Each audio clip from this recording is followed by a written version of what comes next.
ধাক্কা দিয়ে লাভ নেই, পিঠ থেকে গেছে দেয়ালে। আর ভয় পাই না, যা হবার হবে। মন থেকে উঠে যাওয়া জিনিস দামি হলেও অরুচি। লিখতে চাইছিলাম অনেক কিছু, শখর বয়সে এসে ছুটতে হচ্ছে টাকার পেছু। জীবন আমাকে তাই শিখিয়েছে যা আমি শিখতে চাইনি। যোগ্যতা নিয়ে কখনো অহংকার করতে নেই, পাথর কিন্তু তার ওজনের কারণেই ডুবে যায়। কিছু কষ্টের কথা মাঝে মাঝে আমার সেই অতীতকে মনে করিয়ে দেয়। কিছুটা সময় চুপ থেকে দেখলাম মানুষ সত্যিই ভুলে যায়। খারাপ সময়টা একাই পার করতেছি, কষ্ট হয় কিন্তু মানিয়ে নিতেছি। কথায় কথায় যারা হাসে তাদেরকে বুকে টেনে নিয়ে দেখো কেঁদে দিবে। টাকার অভাবে 7 দিনের বদলে 3 দিনের ওষুধ নিয়ে ফার্মেসি থেকে বাড়ি ফেরা মধ্যবিত্ত বাবার সন্তান জানে বাস্তবতা কত কঠিন। সাময়িক সময়ের জন্য নিস্তব্ধ হয়ে গেছি। মনে রেখো, মেঘ কেটে গেলে সূর্য পুনরায় কিরণ দেয়।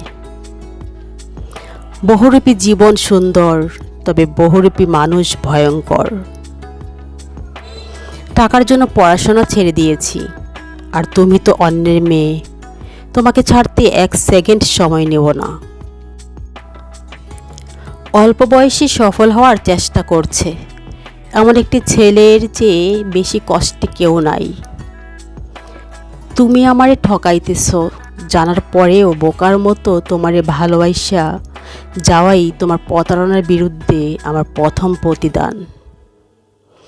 ভালোবাসা বড়ই অদ্ভুত, কাউকে দেয় পূর্ণতা, কাউকে দেয় শূন্যতা। পেটে ক্ষুধা নিয়ে ঘুমানো যায়, কিন্তু মন খারাপ নিয়ে ঘুমানো যায় না। চোখে প্রচুর ঘুম থাকা সত্ত্বেও কোনো এক মায়াবী চেহারার কারণে চোখে ঘুম আসে না। হাসি জিনিসটা সত্যিই খুব অদ্ভুত। হাজারো কষ্ট লুকানোর জন্য একটা মিথ্যা হাসি যথেষ্ট। দিন শেষে সবাই ভুলে যায়, কেউ মনে করে না সে যেই হোক। সঠিক মানুষ তোমার জন্য সব কিছু ছাড়তে রাজি হবে, কিন্তু তোমাকে নয়। নিজের অবস্থান থেকে খুশি থাকুন। হয়তো আপনি যতটুকু পেয়েছেন অন্য কারো কাছে সেটা স্বপ্ন।